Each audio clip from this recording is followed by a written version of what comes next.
Jalen Brunson has had a slower start to the season than expected. Over his first 5 games, he was averaging 20.6 points per game, 3.8 rebounds per game, and 4.4 assists per game on 37.9, 43.3, 78.3 splits, and a 49 true shooting percentage. The Knicks also had a 2-3 record during that time span.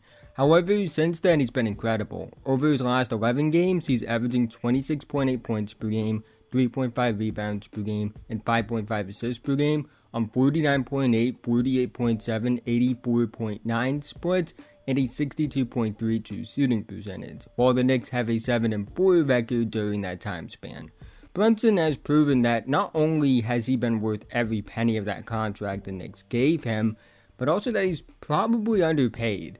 He's been playing like one of the best guards in the NBA, and I want to talk about how despite a slow start, he's been incredible this season. But quickly before we go any further, if you're new and like basketball, I'd really appreciate if you would like, subscribe, and hit the notification bell to be notified whenever I release a video. I make videos about basketball all the time, and liking and subscribing are the 2 best ways that can help me out in the YouTube algorithm, help support the channel, and help me reach my goal of 10,000 subscribers by the end of the season. Let's try and get 100 likes on this video so YouTube will recommend it to others. Anyways, let's talk about Jalen Brunson.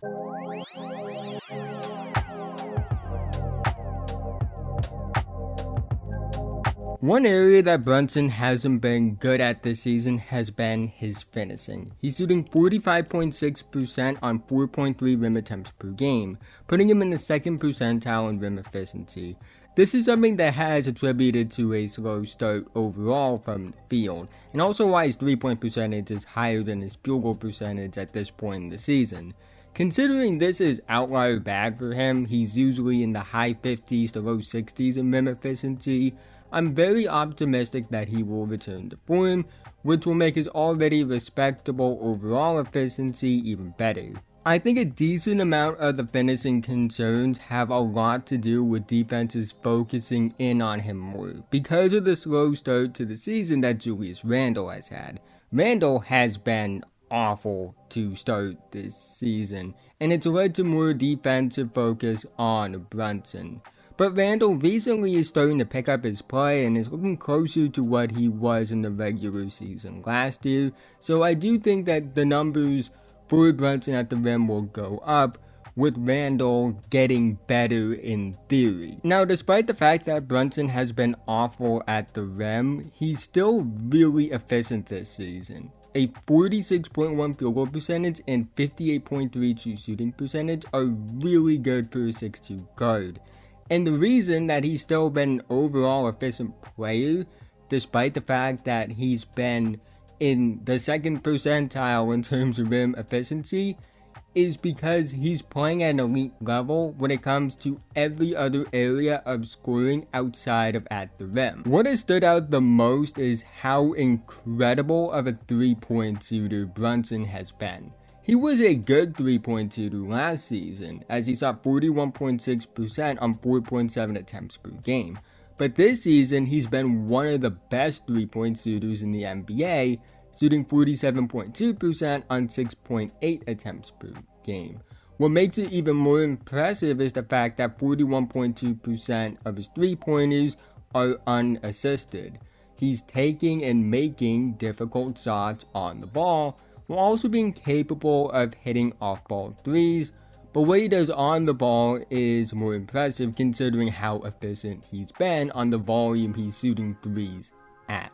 I'm very optimistic that this level of 3-point shooting can hold, considering what he did last season, and what he's doing this season combined with that suggests that at the very least, he's a very good 3-point shooter, and might be trending towards being an elite 3-point shooter. The scary part is that as he gets back to form as a finisher, it will make 3-point looks even easier. Being a great 3-point shooter has helped Brunson be an elite player despite his awful finishing to start this season. The other area that Brunson has been impressive is his mid-range shooting. According to Cleaning the Glass, he's in the 97th percentile on long mid-range jumper attempts, and is shooting 53% on those type of shots, which is incredible. The mid-range is an area that is scoffed at by analytics, and it makes sense why analytics don't like the mid-range jumper. Layups are easier, more efficient shots worth the same amount of points. Three-pointers are equally difficult shots worth more points, which is why both of those shots are considered more valuable, and it's why threes and layups have been the trend in the modern NBA. But it's not something you can look at and say that the mid-range is going away either. If you're an elite mid-range shooter, it's a valuable skill to have, no matter what the era is. It opens up the rest of your offensive game because it's just another area that teams have to focus on. And with Brunson being an elite mid-range shooter, short term it raises his effectiveness inside the arc, making up for the finishing numbers, and long term it raises his effectiveness inside the arc as it makes rim attempts easier, helping out his finishing numbers, due to teams having to focus on his mid-range scoring. When Brunson's finishing numbers pick up, he will go from respectably efficient as a player to absurdly efficient as a player. The fact that he's still really efficient as a player is a testament to everything else he's been elite at, despite how bad the finishing numbers are. Yeah, his finishing numbers are as bad as Cade Cunningham and redacted in OKC.